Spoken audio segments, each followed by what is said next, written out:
গত বছরের ৫ আগস্ট গণঅভ্যুত্থানের মধ্য দিয়ে স্বৈরাচারী আওয়ামী লীগের পতন ঘটে। বেশিরভাগ শীর্ষস্থানীয় নেতা পালিয়ে যান বিভিন্ন দেশে, কিন্তু অনেকে পালানোর চেষ্টা করতে গিয়ে ধরা পড়েন আইনশৃঙ্খলা বাহিনীর হাতে। এরপর আদালত তাদেরকে কারাগারে পাঠানোর নির্দেশ দেন, কিন্তু কারাগারে তাদের জীবন কেমন কাটছে, সাবেক মন্ত্রী, এমপি এবং প্রভাবশালী ব্যক্তিদের এখন কেমন দশা, আজ জানাবো সেই চাঞ্চল্যকর তথ্য। বিদেশে উচ্চশিক্ষার সেরা অফার নিয়ে আপনাদের পাশে আছে ভিসা পয়েন্ট ইন্টারন্যাশনাল বাংলাদেশ। একসময় দামি গাড়ি, বিলাসবহুল বাড়ি, কোটি কোটি টাকা পাচারের অভিযোগ, অথচ এখন তাদের জায়গা কারাগারের ছোট সেল, কাঠের চৌকি আর কারাগারের কড়া নিয়ম।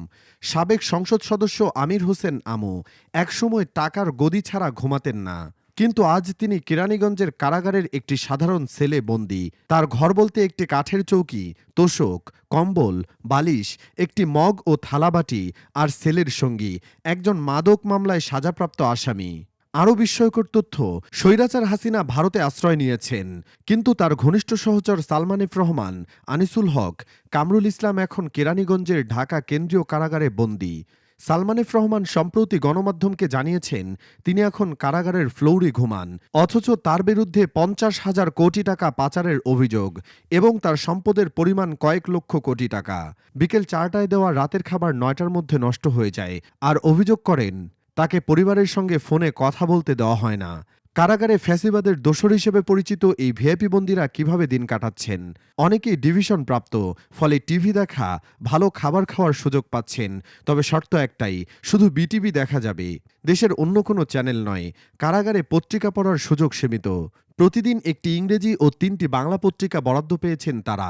সাধারণ বন্দীদের নিয়ম অনুযায়ী সপ্তাহে একবার পরিবারের সঙ্গে ফোনে কথা বলার সুযোগ থাকলেও নিরাপত্তার কারণে তা বন্ধ রাখা হয়েছে।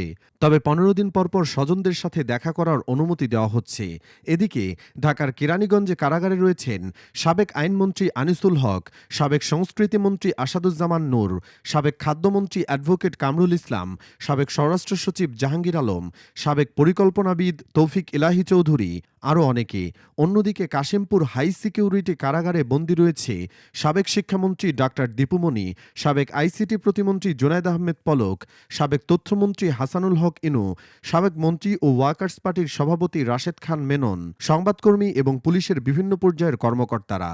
যারা একসময় সরকারের উচ্চ পদে ছিলেন তারাই আজ সাধারণ বন্দী। তবে কারাগারে তাদের মধ্যে বেশিরভাগই ডিভিশনপ্রাপ্ত বন্দী। অনেকেই তাদের ব্যক্তিগত অর্থ ব্যয় করে ভালো খাবার খাওয়ার সুযোগ নিচ্ছেন। দিনের বেলা সেলের বাইরে এসে মাঠে হাঁটতে পারছেন, একে অপরের সঙ্গে কথা বলতে পারছেন। তবে নিরাপত্তার কারণে তাদের চলাচলে কড়া নজরদারি রাখা হয়েছে। একটা সময় যারা বলতেন আমাদের কিছুই হবে না, আজ তারাই সাধারণ কয়েদির মতো কাটাচ্ছেন বন্দি জীবন। ক্ষমতার হাত বদল হলে পরিণতিটা কেমন হতে পারে তা আজ দেখছে গোটা দেশ। এ বিষয়ে আপনার মতামত কি? কমেন্টে জানান। আর এমন তথ্যবহুল ও এক্সক্লুসিভ সংবাদ পেতে সাথেই থাকুন।